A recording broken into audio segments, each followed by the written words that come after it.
Қайырлы күн, құрметті көрермендер. Осыдан 4 жыл бұрын Қазақстан стратегиялық зерттеулер институты жас сарапшыларды қолдау бағдарламасын іске асыра бастады. Сарапшылар қауымдастығын жаңа кадрмен толықтыру, инновациялық идеяларды жинау, осылардың барлығын алға тартып, осындай бастаманы бастаған болатын. Өтінімдер қабылдау биыл 30 мамырға дейін жалғасады. Бүгінгі біздің подкастымыз осы бағдарлама жайында және жалпы Қазақстандағы аналитиканың дамуы жайында болмақ.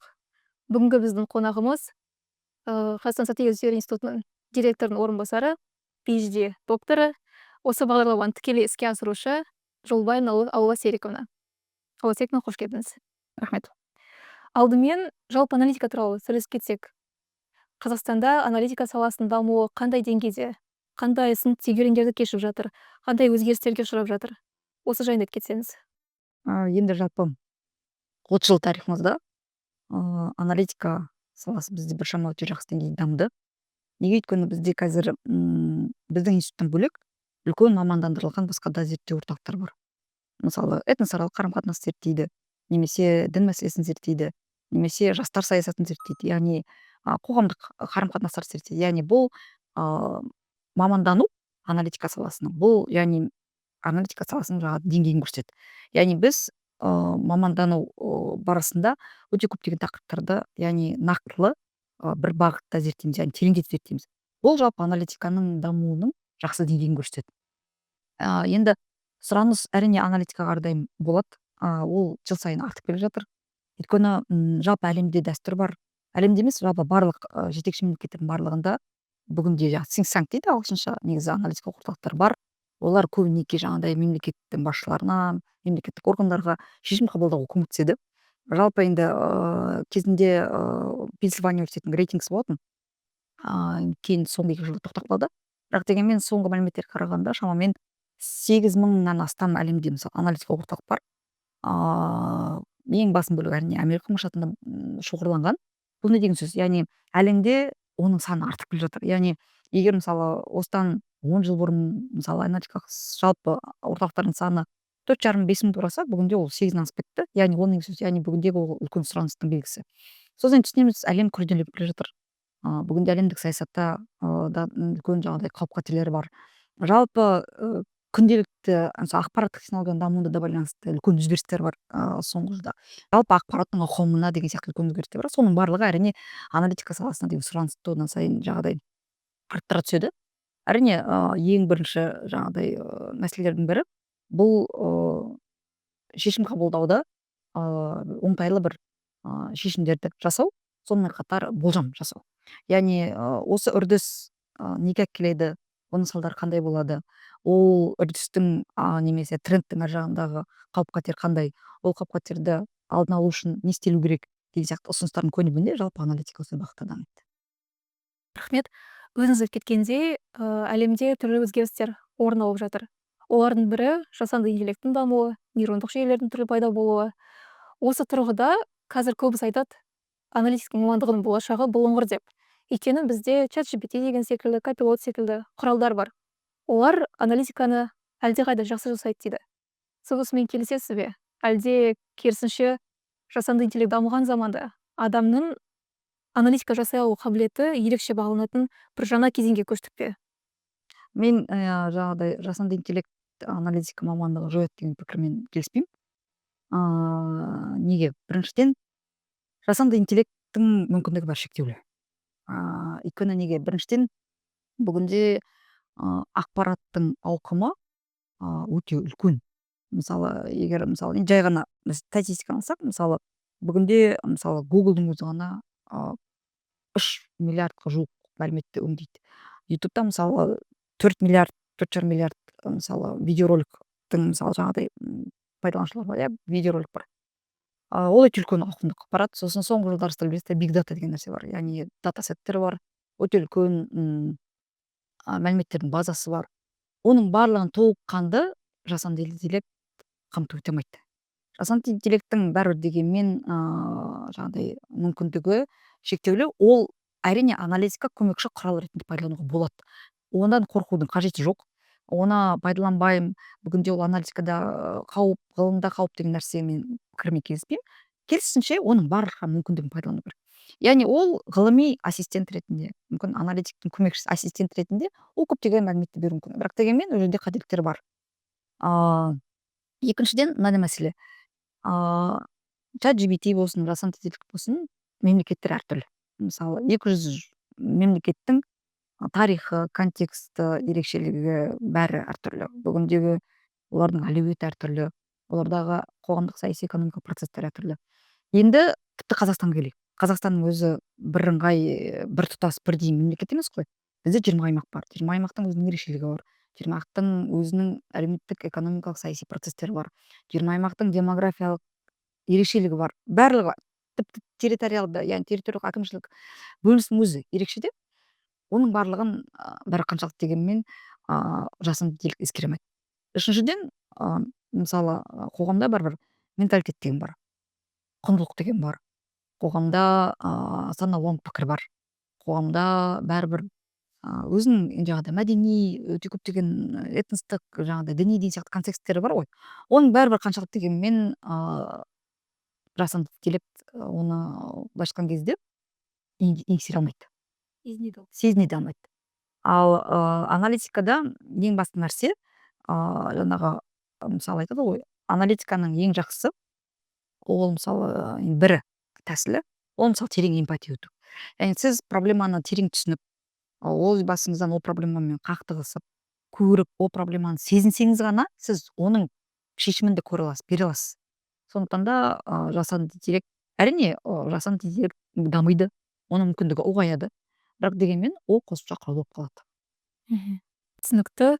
Меніңше қазіргі кезде көп, әсіресе жас мамандар үшін бұл бір пайдалы, әсіресе ассистент деп айтқаныңыз ұнады. Шынымен де бұл біздің бір көмекші құралымыз секілді. Жалпы сіз тәжірибеңізде көптеген аналитиктермен жұмыс жасадыңыз, олар тәрбиелеп шығардыңыз деп айтсақ болады. Қазіргі уақытта қазақстандық аналитиктерге қандай дағдыларды дамыту керек деп ойлайсыз? Не нәрсеге көп көңіл бөлу керек? Енді әрине аналитик, оның ішінде жаңағыдай енді аналитик өмір бойы оқу керек. Енді ол тек қана аналитикке ғана талап емес шығар, ол өмірдің талабы, кез келген мамандыққа болсын, кез келген адамға болсын. Яғни өз-өзін жетілдіру, өзін-өзі дамыту, өзі әрқашан кәсіби жетілдіру. Ол әрине тұрақты түрде өзің дағдыларыңды мысалы кеңейту, өз дағдыларыңды дамыту дейсіз. Мысалы бүгінде мысалы аналитиктердің ішінде мысалы енді IT мамандығын меңгермесеңіз де, ең құрмағанда мысалы жаңағыдай Power BI, SQL, Python деген сияқты, яғни дата аналитиктің кейбір дағдыларын білу керек. Неге? Өйткені айтып тұрмын ғой, жаңа әлемде датасет деген бар. Мысалы әлемде үлкен ашық датасеттер өте көп. Бүгін ақпараттың бөлінісі, ақпараттың ашықтығы деген принцип бар. Мысалы интернет ғаламторға кіріп, Kaggle деген мысалы сайтқа кірсеңіз, Kaggle деген сайттың ішінде өте үлкен әртүрлі бағыттар бойынша датасеттер бар. Мысалы ол датасеттермен жұмыс істеу үшін бүгінде сізге дағды керек. Оны кәдімгі Excelмен яғни соны өңдей алмайсыз. Жалғыз Excelді ғана пайдаланып сонда жұмыс істей алмайсыз. Сондықтан да бұл жерде жаңағыдай мысалы дата аналитик деген мысалы мамандық неге бүгін өзекті? Өйткені ол да қосымша сіздің бағытыңыз, ол біздің аналитиктердің әлеуетін, бәсекелестігін көтеретін мәселе. Екіншіден әрине енді аналитик болғаннан кейін мысалы енді ауызша аналитика бар, жазбаша аналитика бар. Ол тұрақты түрде өте көп оқу, оның ішінде кітаптарды, мақалаларды, әртүрлі ақпараттың, жалпы ақпараттың ауқымы өте көп. Сондықтан да бұл бір жағынан қауіп қатер, яғни ақпарат өте көп. Бір жағынан ол мысалы жағымды жағы да, яғни өте көптеген ақпаратты талдай келе сараптама жасау жеңілдірек, жоқ ақпараттан бір аналитика жасағанша. Сондықтан да оқу жаңағыдай әрқашан әртүрлі ағылшын тілі болсын деген. Сосын әрине енді чат GPT болғанмен, жасанды интеллект болғанмен бәрібір енді тілдерді меңгеру керек, ол да өте жақсы ақпарат. Сосын енді тағы да үлкен бір жақсы дағды аналитик үшін әрине ақпаратпен жұмыс істей білу, ақпаратты өңдей білу, ақпараттың ішінде маңызды ақпарат қайсысы, маңызды емес ақпарат қайсысы, басымдық ақпарат, жаңағыдай шын мәнісінде яғни жасырын ақпарат деген бар. Яғни мысалы жаңағыдай сіз кейбір мәліметтерді қарай отырып, сіз бір трендті көрмей қалуыңыз мүмкін. Яғни оның ар жағында не тұр, бұл санның ар жағында қандай контекст бар деген сияқты нәрсенің барын көре білу, ол аналитиктің әрине дағдысы. Әрине бұл мысалы мен ойламаймын аналитикаға мысалы мүлдем үйренуге болмайды деген пікірмен келіспеймін. Аналитикаға үйренуге болады. Бұл дағды, бұл тәжірибе, бұл бірнеше жылдар бойы адамның былайша айтқан кезде зор еңбегін талап етеді. Бір күнде аналитик болу мүмкін емес. Оған жылдардап еңбектену керек. Өйткені бұл интеллектуалдық өнім. Бұл сіздің қаншама мысалы бірнеше гигабайт болсын, мегабайт болсын ақпарат өңдей келе, сіз содан 2-3 беттік қорытынды жасап, бір түйін беру керексіз да. Түйін беру әрқашанда ол оңай нәрсе емес. Өйткені жаңағыдай трендті көре білу, факторды көре білу, процестерді көре білу, ол жаңағыдай аналитиканың үлкен жағдай талабын құрайды.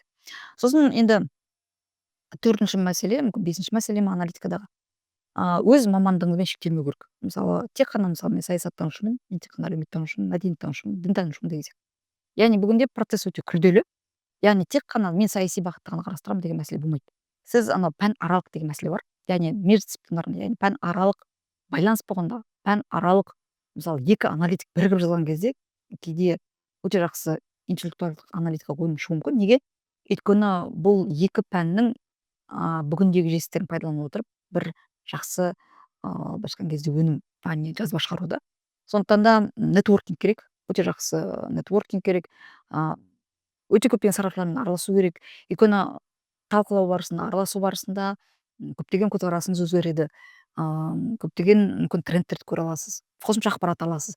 Оның барлығы жұмыс, яғни бұл коммуникация, яғни коммуникация өте мықты болу керек, сарапшылармен араласа білу керек, сұрақ қоя білу керек. Сұрақтың барысында ол сұрақтың не қандай мақсатпен ол сұрақты қойып тұрсыз, қандай ақпарат алғыңыз келген сияқты мәселенің барлығында коммуникация өте маңызды. Егер жаңағыдай коммуникацияның барысында жалпы сарапшылардың пікірін біле, халықтың пікірін біле келе көптеген жалпы құнды ақпаратты алуға болады.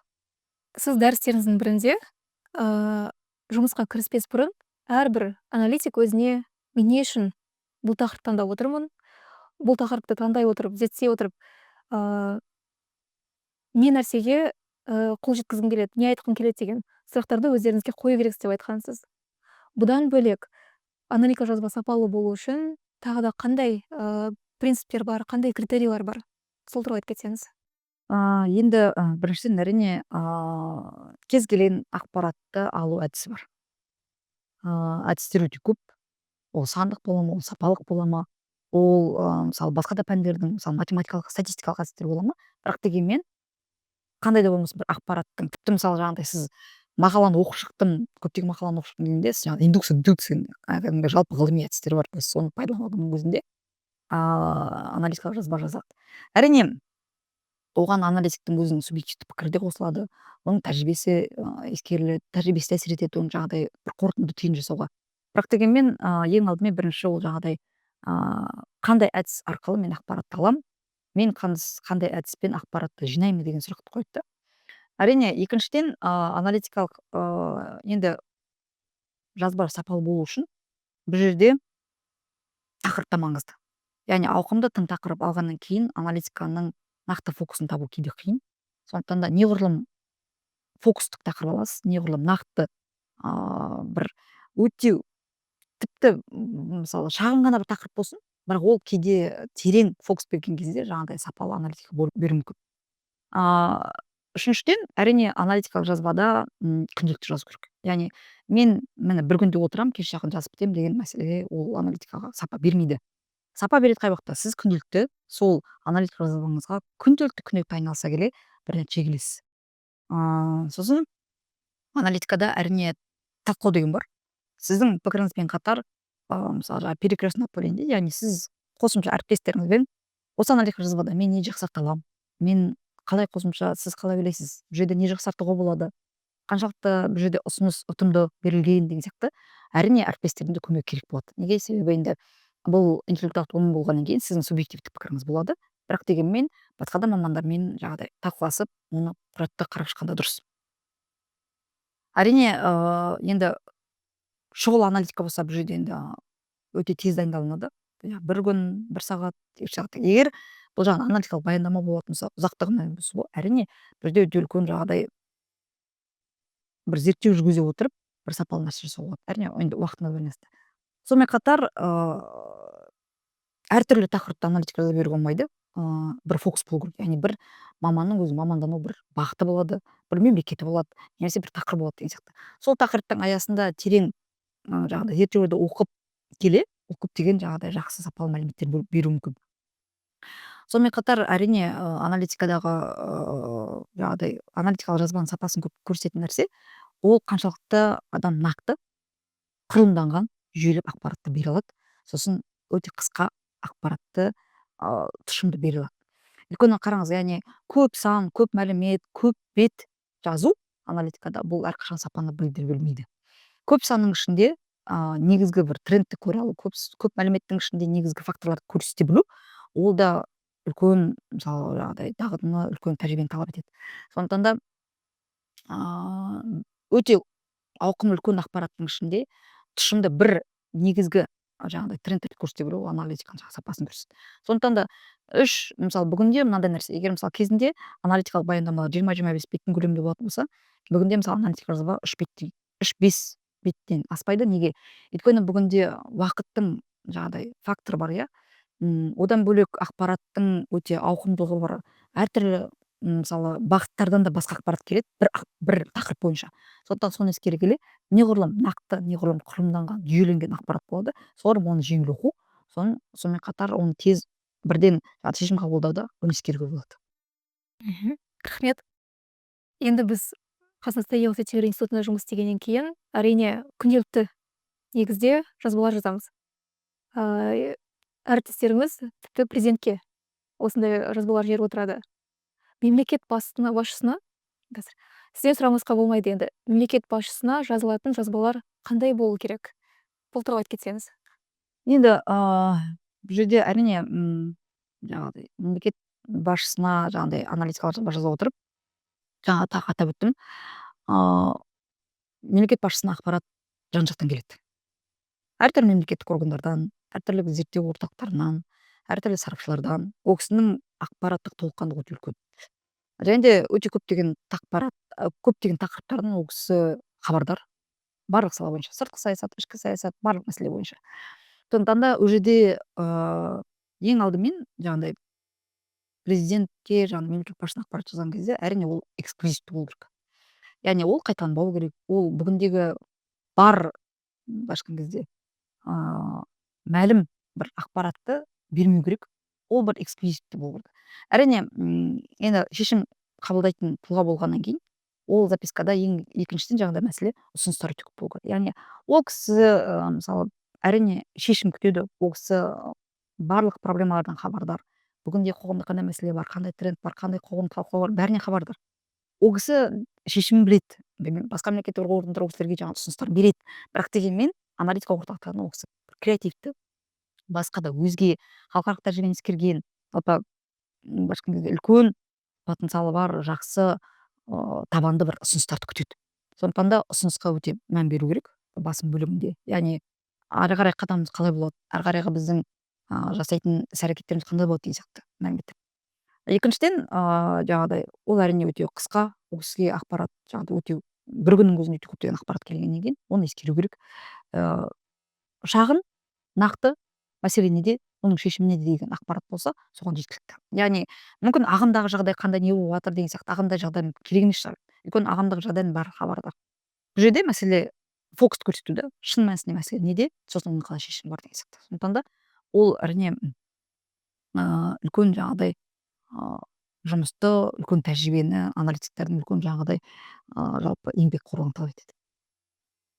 Яғни бұл жерде сен бір бет жазса да, бірақ бір бетті жазу үшін оны жазуға көп уақыт кетіп қалуы мүмкін. Бір беттің жазудың өзінде, өйткені бір бетте түйін ғана болады да.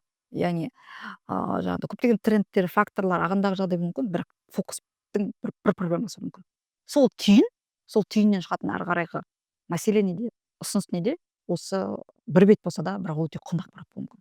Сондықтан да нақтылық, қысқалық, өте сондай құрылымданған, жүйеленген ақпарат мазмұн жағынан да өте жаңағыдай үлкен сапаға ие болуы мүмкін. Жақсы, онда біз қазір әңгімемізді жас сарапшыларды қолдау бағдарламасына бұратын болсақ. Жалпы бұл бағдарлама басталған кезде институт қандай мақсатты көздеді? Не себепті ксзи бул бағдарламаны іске асыру маңызды болды? Енді бүгіндегі жас сарапшылар қолдау бағдарламасына келетін болсақ, бұның бірнеше себебі бар. Біріншіден, өзінің келешегін ойлайтын ұйым, ұйымнан бұрын мемлекет, ұйым кадр дайындау жалпы бағытына өте үлкен назар аударады. Өйткені сабақтастық тең болу керек. Яғни, иә, бүгін біз институтта жұмыс істейміз, иә, бүгін біз аналитикпіз, иә, бүгін сарапшымыз. Бірақ біздің осы жылдар бойы жұмыс істеп келе жатқан институттағы тәжірибемізбен бірінші бөлісу керек, оны үйрету керек, оны беру керек сабақтастық арқылы. Яғни, әрине, университеттің аясында саясаттанушыларды, мысалы әлеуметтанушыларды, басқа да халықаралық қатысты мамандығын дайындаған кезде, иә, ол дайындалады. Бірақ аналитикалық орталықтың жалпы қазанында қайнап, сол жерде тағылымдама өтіп, сол жердегі мамандардың дәрісін оқып, солармен тәжірибе жинасқан кезде ол бөлек нәрсе. Сондықтан да ең бірінші нәрсе ол кадр дайындау мәселесі. Оның ішінде мынандай мәселе бар. Біз енді Астана, Алматы деген қалаларда әрине ғылыми орта бөлек, ол жерде аналитика дамыған, ол жерде көптеген мүмкіндіктер бар. Бүгіндегі біздің мақсатымыз ол аймақтық аналитиканы, аймақтық аналитиктерді дайындау мақсатымыз. Неге? Өйткені егер аналитиктердің барлығы, жақсы сарапшылардың барлығы Астана мен Алматыда ғана шоғырланса, бұл бір жағынан жақсы үрдіс емес. Екіншіден, бізде аймақты терең білетін мамандар керек та. Мысалы, Қостанай облысын, Павлодарды, Шығыс Қазақстанды, Алматы облысы, Қызылорда, кез келген аймақты терең зерттейтін, ол жердің ерекшелігін білетін, ол жердегі трендтерді білетін өте сарапшы керек. Яғни ол не береді? Ол Қазақстан енді Астана, Алматы, Шымкент қаласына қалдырмайды ғой. Бұл 20 аймақтан тұрады. Бұл былай айтқан кезде 20 аймақтың бүгіндегі тең дамуы, бүгіндегі 20 аймақтың әлеуетін арттыру бұл өте маңызды. Бұл Қазақстанның бір бөлігі. Кез келген аймақтың бір әлсіз болса, ол бүкіл Қазақстанға әсерін тигізеді. Оны ойламау керек. Мысалы, бір облыстың көрсеткіштері нашар болып, ол жерде ештеңе дамымаса, бұл бірақ қана сол аймақтың проблемасы деп ойламау керек. Ол міндетті түрде Қазақстанның деңгейінде әсер етеді.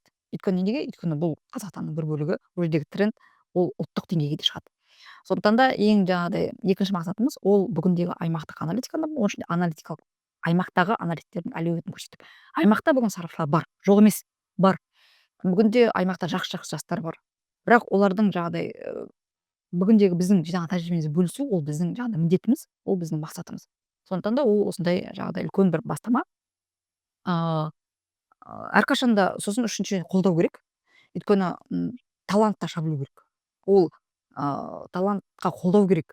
Егер мысалы жаңағыдай аймақта жақсы сарапшы болып тұрса, неге ол мысалы оны дайындамасқа? Ол мысалы аймақта жұмыс істеп келгеннен кейін біздің институтқа келіп жұмыс істеуі мүмкін.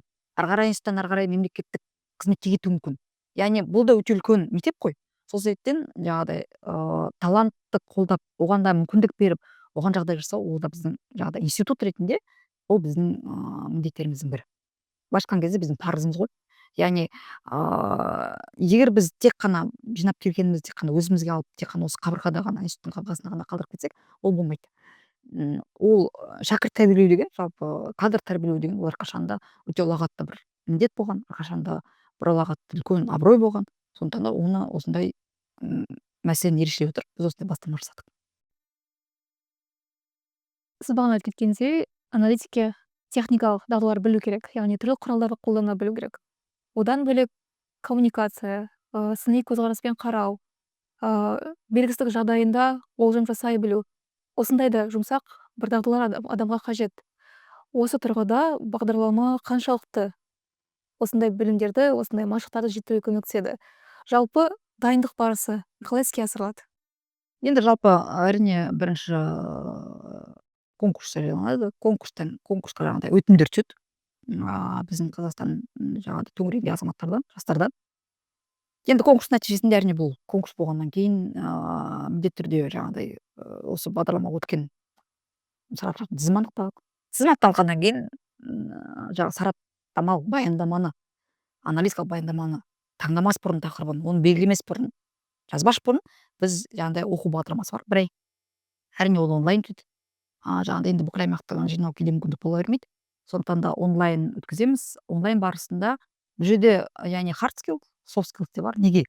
өйткені айттым ғой жаңағыдай мысалы сіз әдістерді білгенмен, статистиканы білгенмен, оны оқи білгенмен коммуникациясыз бәрібір жасамайсыз.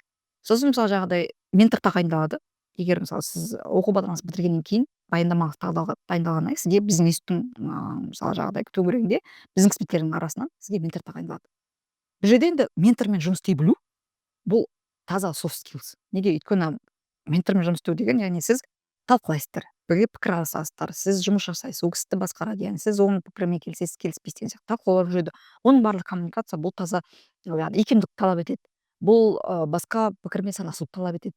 Бұл басқа пікірді ескеруді талап етеді да. Сондықтан да бұл бағдарламаның барысында оқу барысында көптеген мәлімет беріледі, дәрістер оқылады, жаңа ақпарат беріледі, презентациялар болады. Көптеген мысалы жаңағы ғылым докторлары, кандидаттары, PhD біздегі мамандардың барлығы бар тәжірибесін бөлгеннен кейін ақпаратты алу, игеріп алу ол да үлкен жұмыс та. Сондықтан да бұл өзінің аналистерінің табандылығын талап етеді. Бұл бағдарламаға қатысқаннан кейін еңбектен оқып өте көп жаңағыдай жетілдіру керек. Сондықтан да бұл жерде жаңағыдай білім бар, сонымен қатар жаңағыдай өзара әрекеттесу бар жаңағыдай ментормен. Әрине мысалы зерттеу барысында сонымен қатар мысалы бір әдіс таңдаса, мысалы сараптамалық талдау, сараптамалық сауалнама, сараптамалық интервью өткізсе, ол да одан коммуникацияны талап етеді. Ол барып интервью алу керек, сұрақ қоя білу керек, өзінің деген ақпаратына жете білу керек та. Сондықтан да бұл жерде де hard skills soft skills да дамиды. Сондықтан да мен ойлаймын енді әрине біз енді тіпті бір үлкен бір мақсат қойып отырып жаңағыдай бір айдың ішінде анализ шығарамыз деп мақсат қоймаймыз. Біздікі жаңағыдай айтады ғой мүмкіндікті беріп қолдау жасау. Ары қарай енді көптеген мысалы тәжірибе өскендер бәрібір адамдар ары қарай алып кетеді. Оның жаңағыдай икем болса, егер де оның жаңағы қабілеті болса, оның қызығушылығы болса, аналитика деген әрине ары қарай ол жұмыс істей бастайды. Бүгінгі біздің подкасттан кейін осы бағдарламаға қатысам дейтін үміткерлер, олар құжат тапсырған кезде не нәрсеге көп көңіл бөлу керек? Сіздер үшін басты критерийлер қандай? Іріктеуден өту үшін. Енді бұл жерде мынандай бір мәселе бар. Өтінім жазған кезде адам өзінің негіздемесін береді. Неге? Бұл бағдарламаға қатысқысы келеді. Енді тәжірибе көрсеткендей, мен ылғи айтамын, сіздің негіздемеңіз өте былайша айтқан кезде бір нақтылыққа ие болу керек та. Жалпылама бұл бағдарлама маған керек, менің біліктілігімді көтеру үшін деген негіздеме болмайды. Яғни олай негіздеме берген дұрыс емес. Сіз бұл бағдарлама арқылы өзіңіздің қандай біліміңізді толықтырасыз деген мысалы жаңағы факторға сондай бір бағытқа мән берген дұрыс та. Мысалы бір үш негіздеме беруге болады. Біріншіден мысалы мен бүгінде мысалы жаңағыдай магистр маманымын, иә, мысалы магистратура дәрежем бар, бүгінде мынандай тақырыпты зерттеп келемін, бірақ мысалы мен ғылыми бағытта мынандай тәжірибем бар, бірақ маған бүгінде таза практикалық қолданбалы сипаттағы дағдылар керек. Мен аналитиканы осы үшін үйрену керек. Немесе екінші былай жалғастыруға болады. Сіздің бір өмірлік мақсаттарыңыз бар, иә, сіздің кәсіби бір мақсаттарыңыз бар. Сіз келешекте ғылыми жаңағыдай зерттеумен айналыса келе, келешекте сіз мысалы жаңағыдай сараптамаға келемін, аналитикаға келемін, мен бүгінде жаңағыдай осындай зерттеу жүргіземін, осы зерттеудің барысында маған осы тәжірибе керек болады, мен осындай мақсатқа жетуімде бұл маған осындай жаңағыдай қолдау болады, мүмкіндік береді деген сияқты нәрсені түсіндіру керек та. Яғни біз тек қана жаңағыдай резюмесіне қарап немесе оның мақаласына қарап оның негізінен, яғни ол неге екенін түсіндіріп беру керек. Яғни құр жай бір сөйлеммен маған бұл керек, сертификат алу үшін емес, бүгінде бұл менің біліктілігімді көтерген кезде ол сізге не береді, қандай дағдыңызды, яғни нақтылық керек та. Сіз өзіңіздің білу деңгейіңізді жақсы көрсетесіз да. Адам өзінде кез келген маманның өзінің бір жетілдіретін мысалы саласы болады, өзінің бір жетілдіру қажет бір қабілеті болады. Соны айту керек. Мысалы менде мынандай менің күшті жағым бар, мен мынандайды жақсы жасаймын, бірақ дегенмен маған осы қабілетті арттырудың мақсатында маған мынандай нәрсе керек деген сияқты. Яғни өзінің адам жетістігін көрсете отырып, өзінің қажеттілігін жаңағыдай көрсете білу керек. Яғни өзінің артықшылығы мен кемшілігін білетін маман ол шын мәнісінде өз-өзін жетілдіріп жүрген маман. Яғни қандай білім жетіспейді, ол неге жетіспейді, яғни мысалы мынандай мысалы мен бүгінде мынандай қызығушылығым бар деген сияқты. Яғни негізде мені жаңағыдай селқос қарамай, бір жай мысалы өтінім ретінде қарамай, оған үлкен мұқият назар аударған дұрыс та. Сонда әрине біз жаңағы кандидаттың, үміткердің қызығушылығын көреміз, жаңағыдай өзінің табандылығын көреміз, жалпы өзін өзі жетілдіруге деген бір талпынысын көреміз да. Бұл бірінші мәселе жаңағыдай өтінім берген кезде. Екіншіден бұл бірнеше жылдың бағдарламасы, бұл бірнеше жылдың тәжірибесі. Мен үлкен өтініш білдіремін үміткерлерге. Еш уақытта бұл кез келген мәселеге қатысты, бұл жұмысқа да қатысты, бұл аналитикаға қатысты, жалпы кез келген мәселеге қатысты соңғы күнге қалдырмаңыздар. Яғни сіздерге мысалы 30 мамыр деп соңғы күн берілген ба, осы уақытқа дейін созбаңыздар. Бұл жалпы жақсы әдет емес аналитик үшін. Жалпы неге? Мысалы аналитикада принцип бар, документ должен отлежаться деген. Ол қалай? Яғни сіз құжатты жаздыңыз, дайындадыңыз, 99%, мен 100% кепілдік беруім мүмкін. Ол құжатқа деген көзқарасыңыз, ол құжатқа жазған мәліметіңізге, ол құжатта жазған түйініңізге, ұсынысыңызға сіз өзгеріс енгізесіз. Егер ол құжатты ертең 2 күннен кейін алсаңыз. Неге? Өйткені сіз ол құжатты қарап шыққаннан кейін сізде бәрі өзгеріс болады. Сондықтан да әрине жетілдірудің шегі жоқ, перфекционизм керек емес, бірақ дегенмен сапалы нәрсе шығару үшін құжатты бірінші уақыт өте келе қайта қарап дамыту. Сондықтан да сіз өтінім берген кезде, сіз құжаттарыңызды дайындаған кезде, сіз негіздемені бізге берген кезде үлкен өтініш, неғұрлым ертеректе бастап қамданасыз, неғұрлым ертеректе құжаттарыңызды дайындайсыз, соғұрлым сапалы құжаттар тапсырасыз. Соңғы күнге еш уақытта қалдырмаңыздар. Бұл да жақсы былайша айтқан кезде адамды сипаттайтын жақсы көрсеткіш емес негізінде. Сондықтан да шама келгенше әрине енді әртүрлі факторлар болады. Дегенмен соңғы күнге қалдырған күннің өзінде жұмысыңызды ертерек бастап сол құжаттарды ертерек дайындаңыз. Бұл екінші фактор қаншалықты дегенмен. Яғни әрине құжатты дайындаудан да, құжатты дайындау сапасынан да, құжатты тапсырғаннан біз әрине кандидаттың былайша айтқан кезде енді бір көзқарасы болмаса да, бірақ оған былайша айтқан кезде бүгіндегі бағдарламаға деген оның былайша айтқан кезде енді қарым қатынасын білеміз. Сондықтан да ол да өте маңызды. Үшіншіден, бір үлкен жаңағыдай кеңес бүгіндегі үміткерлерге, егер сіздер тақырыпты фокус алсаңыздар, яғни жалпы бүгінде Қазақстан Республикасындағы демографиялық саясат емес, мысалы бүгіндегі жаңағыдай оңтүстік ең құрбанды кластер мысалы оңтүстік аймақтар, солтүстік аймақтар деп фокус алсаңыздар, оның ішінде мысалы жаңағыдай бүгіндегі жастар емес, бүгіндегі мысалы альфа ұрпағы, жаңағыдай Z ұрпағы білмей тұр. Яғни сіз неғұрлым ауқым тақырып аласыз, соғұрлым сіз тақырып берген кезде өтінімде ойланыңыз. Бұл қаншалықты фокусты тақырып, қаншалықты нақты, қандай мәлімет жинай аламын, қалай болады, бұл қандай проблеманы шешеді деген сияқты. Яғни жалпылама бір кез келген тақырыпты бере салуға болмайды. Сондықтан да өтінім берген кезде тақырыпқа назар аударыңыздар. Неғұрлым шоғырланған, неғұрлым аймаққа негізделген, неғұрлым бір фокустық бір тақырып болады, әрине ол бізде қызығушылық тудырады. Неге? Өйткені айттым ғой, ауқымды мәселені алып жүру ол диссертацияның мақсаты. Ол ауқымды бір тақырып жазу шығар. Вот тіпті оның өзінде кейде біз айтамыз диссертацияда тақырыпты нақтылаңыз, тақырыпты фокустаңыз деп. Неге? Өйткені ол өте маңызды. Сондықтан да осы жаңағыдай үшінші менің ұсынысым бүгіндегі үміткерлерге, егер сіздер қызығушылықтарыңыз болып бүгіндегі біздің бағдарламаға қатыссаңыздар, осы тақырыпқа да үлкен мән беру. Сондықтан да мен ойлаймын енді жалпы бұл бағдарламаның енді әрине бұл тек қана бір сатысы аналитикаға келудің, аналитика болудың, сарапшы ретінде қалыптасудың. Сондықтан да барлық үміткерлерде қызығушылық болса, әрине сәттілік тілеймін. Меніңше сіздің айтқан кеңестеріңіз тек қана осы бағдарлама аясында ғана емес, жалпы басқа да салаларға қолдануға болатын бір ұтымды кеңестер деп ойлаймын. Рахмет сізге. Соңғы сұрағыма келіп жеттім.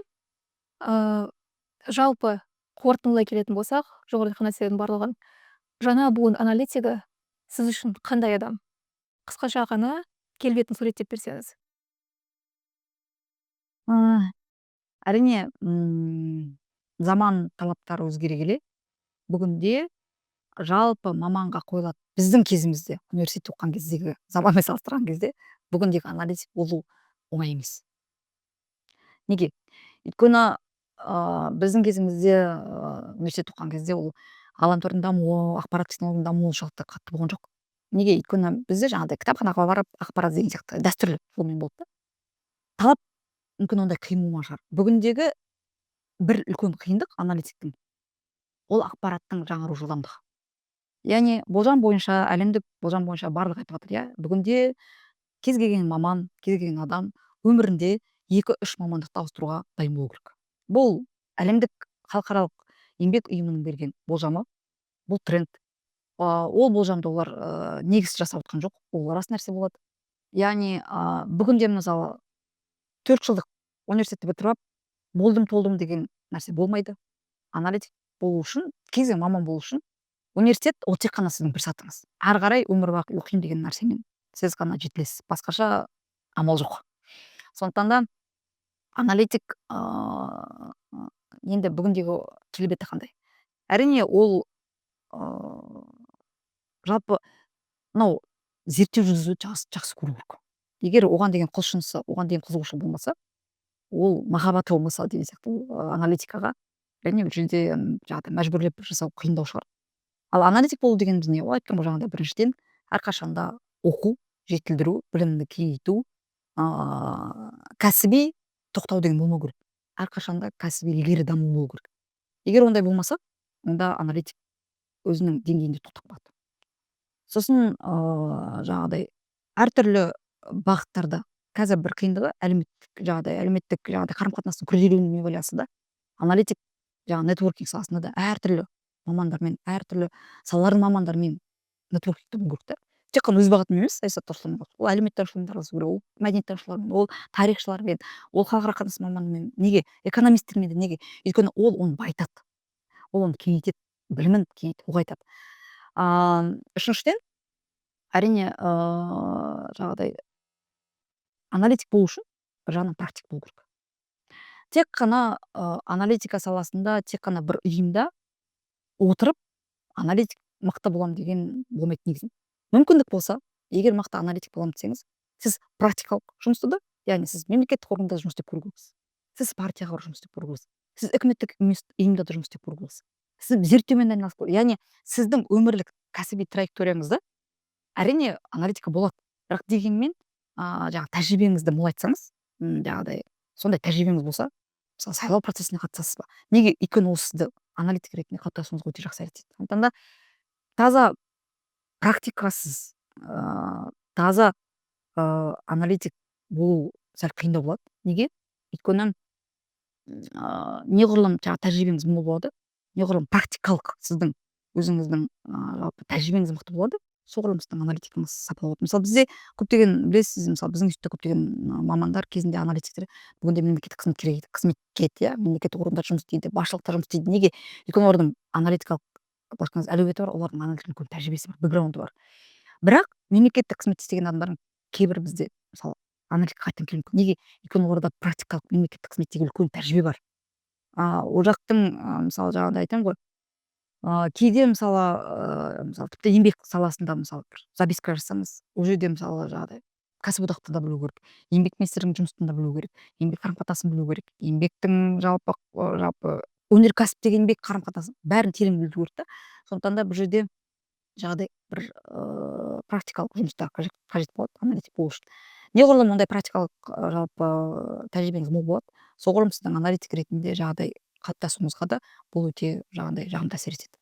Енді әрине мен оларға айтамын, аналитик болу үшін әрқашанда үлкен мақсат қойып, үлкен деген жаңағыдай әлемге мойындалған университеттерде білім алу керек. Оның ешқандай бір былайша айтқан кезде кемшілігі жоқ. Ол тек қана үлкен қолдау. Сондықтан да әрқашанда үлкен мақсат қойып, жаңағыдай жақсы ортада боламын, жақсы білім ортасын аламын, сол жерде тәжірибе жинаймын деген сияқты қорықпау керек та. Жаңағыдай тағылымдама өту керек, волонтер болып жұмыс істеп көру керек. Оның барлығында сіз тек қана тәжірибе жинайсыз. Сондықтан да енді әркімнің өзінің өмірлік кәсіби траекториясы бөлек, бірақ дегенмен бүгінде аналитик болу ол үлкен жаңағыдай табандылықты, еңбекқорлықты, өзіңді жетілдіруді, кәсіби мақсат қоя білуді, өзіңнің өмірлік траекторияңды дамыта білу деген сияқты қабілеттерді талап етеді. Ауа Серікқызы, уақыт бөліп келгеніңізге, біздің шағын студияда сұхбат бергеніңізге көп рахмет. Ал біз көрермендерге тағы да ескертеміз. Жас сарапшыларды қолдау бағдарламасына өтінім қабылдау 30 мамырға дейін жалғасады. Барлық өзекті ақпарат Қазақстан стратегиялық зерттеулер институтының сайтында көрсетілген, әлеуметтік желілерінде жазылған. Сондықтан да қатысам деушілерге Ауа Серіктің шабыт беріп жатса, біз әрине қуана қарсы аламыз. Келесі бағдарламада кездескенше.